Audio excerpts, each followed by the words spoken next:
The rain had just stopped in San Francisco, leaving the streets shining under the golden glow of city lights. The hum of cars and the faint buzz of coffee machines filled the air.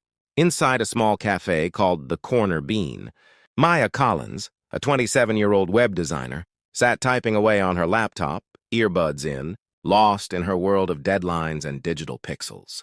Her life was predictable: coffee at 8, work till 5, and then scrolling through social media till she fell asleep. But deep inside, she felt a quiet loneliness she couldn't explain. That night, while taking a break, she opened an app called Kindred, a new AI-assisted friendship and dating platform that matched people based on shared thoughts, not looks. It wasn't about swipes. It was about messages. Real words. She typed a line into her profile. "I believe love isn't found, it's noticed." Minutes later, a message appeared. "Ethan, then maybe you just noticed me." At first, it was just harmless chatting.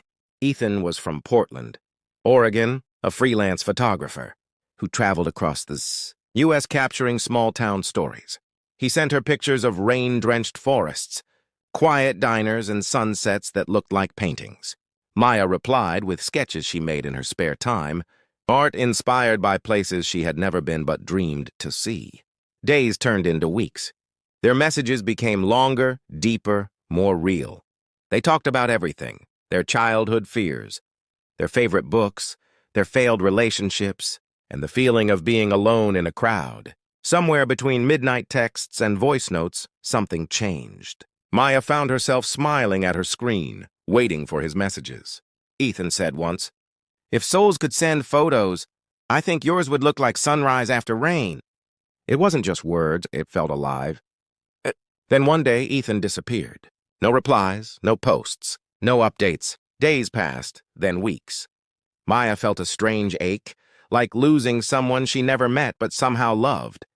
Finally, after almost a month, an email came.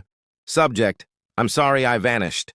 Message: "Maya, I was in an accident during a photo trip in Montana. I've been recovering, physically and mentally. I didn't want you to see me broken, but I missed you every day. If you still want to see me, I'll be in San Francisco next week." Maya's heart raced. After all this time, he was real.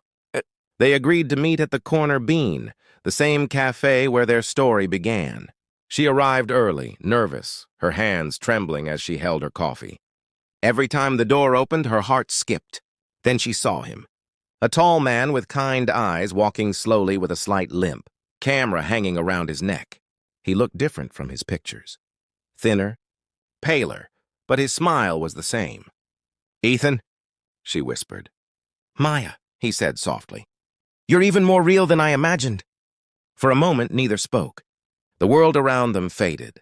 No phones, no screens, just two people who had found something true in a world full of filters.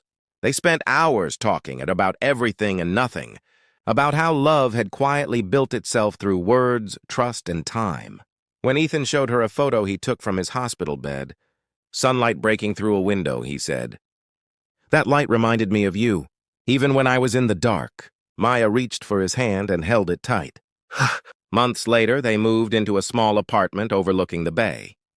Ethan continued his photography, while Maya designed his website, turning his pictures into digital art. Together, they started a small project called Love Across the Screen, a photo blog showing how real connections can still bloom in a digital world. Their first post read, "We didn't meet in a cafe, on a flight, or at a party.